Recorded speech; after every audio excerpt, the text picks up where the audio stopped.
2025 оны 8 дугаар сарын 22-ны өдөр Америкийн нэгдсэн улсын Хойд Каролайн мужийн Шарлотт хотын нийтийн тээврийн галт тэргэнд гарсан аимшигт хэрэг олон нийтийн анхаарлыг татлаа.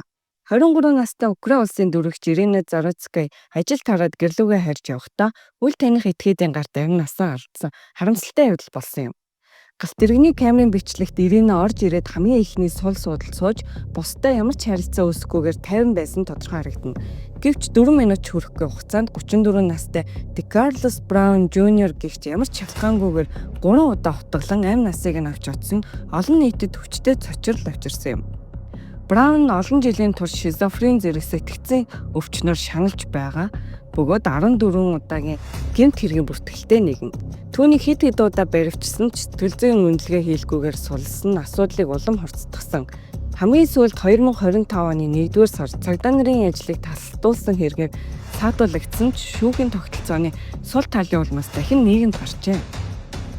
Энэхүү явдал зөвхөн нэг хүний хувь тавилан биш, харин Америкийн нэгдсэн улсын сэтгцийн эрүүл мэндийн үйлчилгээ шүүхийн хяналтын тогтолцооны ноцтой цорхойг ил болгож байна гэж мэргэжилтнүүд дүгнэж байна.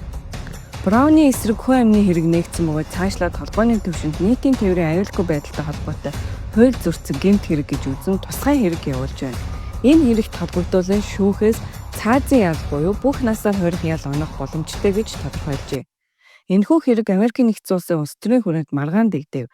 Зарим улс төрчид эрүүгийн бодлого сул байгаагаас ийм хэрэг давтагдаж байна гэж үзэж байгаа бол нөгөө хэсэг нь сэтгцийн өвчтөй хүмүүст үзүүлэх тусламж хангалтгүй байгааг онцолж байна. Дональд Трамп уг хэргийг мэдэгдэхдээ аимшигтай алга болсон бод түүнд аимшигтай шийтгэл ногдох ёстой. Тэр араат нь зөвхөн цаазаар авах ял тохирно өөр сонголт байхгүй хэмээн мэдэгдсэн маргааныг улам хуцтглаа. Цаазын ял нь Америкийн нэгдсэн улсын зарим мужид хүчин төгөлдөг боловч Нью-Йорк мужид хэрэгжихээ болсон тул энэ санал улс төрийн хүрээнд эргэлзээ дагуулж байна. Иринагийн гэр бүлийнхэн охиныг ухаалаг хөдөлмөрч амьдралын төлөө тэмцэгч байсан хэмээн дурсаж байна.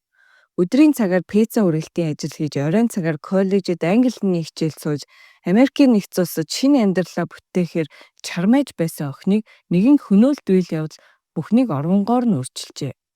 Гэр бүл ойр дотныхон зөвхөн шүүхийн шударга шийтгэл хүлээхээс гадна нийтийн тээврийн хамгаалалт, сэтгцийн эрүүл мэндийн үйлчилгээ, хууль сахиулах байгууллагын хяналтыг чангах хэрэг хүчтэй уриалж байна.